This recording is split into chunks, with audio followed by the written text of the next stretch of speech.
Hi there, welcome to another episode of The Heart of a Youth Leader. Hope you're doing well, hope you're finding this useful. You can get these as videos on YouTube, or you can listen to them as podcasts on Apple Podcasts or Spotify or Google or wherever you find your podcasts. I think they should be there. Today I want to ask you a question. Why do you do what you do? I wonder what drives you to do the youth or the children's work that you do.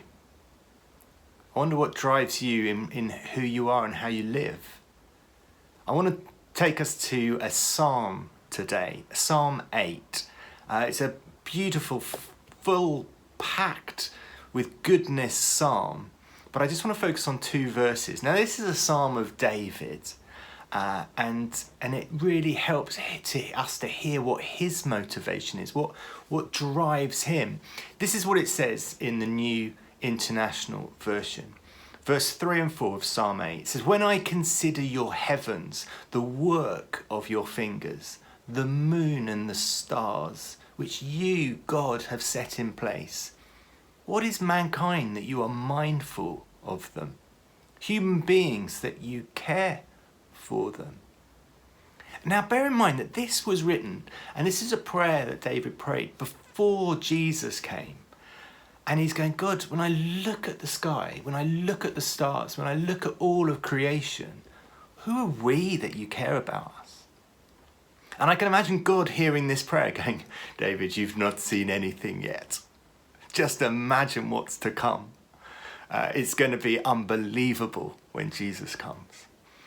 And the Passion Translation, which is a new favourite of mine. Now, I know before people complain that it's not a literal translation and we have to be careful.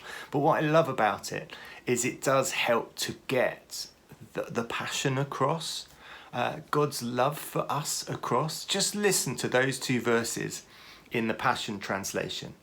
It says, "Look at the splendour of your skies, your creative genius glowing in the heavens.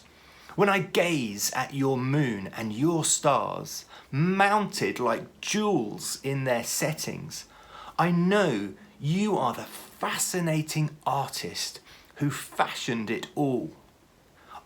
But when I look up and see such wonder and workmanship above, I have to ask you this question. Compared to all this cosmic glory, why would you bother with puny, mortal man, or be infatuated with Adam's sons and daughters, for that matter?"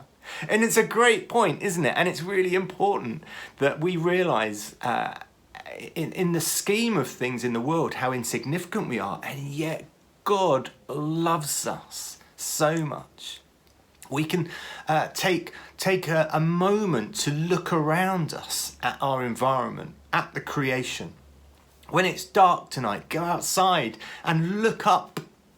And providing you don't live in a city, see if you can see some stars rather than some streetlights in the sky. And just ponder God's greatness, his infinity, his hugeness, and go, God, how do you see me in this? Because that's really what David's saying. How do you see me in this? And I think so many of us can feel insignificant, can't we? We can feel, am I being noticed? I don't know about God noticing me, but does my vicar even notice me? Or my church leader or whoever is in the oversight over you. And we can feel like we're working hard, plodding on with very little encouragement or people noticing what we do. And yet God, who's bigger than everything, knows me, knows you. He knows us so much that he doesn't end with creation, that he loves us so much that he sent his only son Jesus, that to bring us back into relationship with him, Jesus would die for us and rise again. That's how much God loves us. God loves us so much. We may feel like we can ask the question, God, in all this cosmic glory, why would you bother with puny old me? And yet God just says, because I love you. Andy, because I love you. Because I love you. And I want to encourage us this week to do a couple of things. I want us to start our day, each day, just by going, recognize how much God loves you today. Just breathe in that security that the Father loves you. Not because of anything you're going to do, not because of anything you've done, but because he loves you, because you're his. You belong to him, you're his creation, and he loves you. And I want you to spend a few moments in the morning, before you do anything, just allowing that to sink in. That he loves you. And then in the evening, go out, look up at the sky, and just get a fresh sense of the hugeness of the cosmos.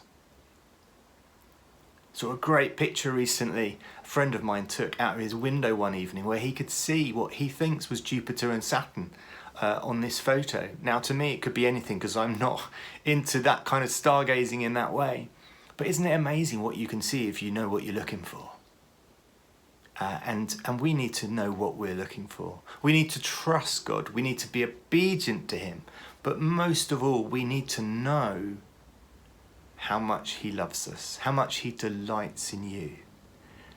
So do those two things, morning and evening, and I guarantee it will change how you feel about yourself and how you do your ministry.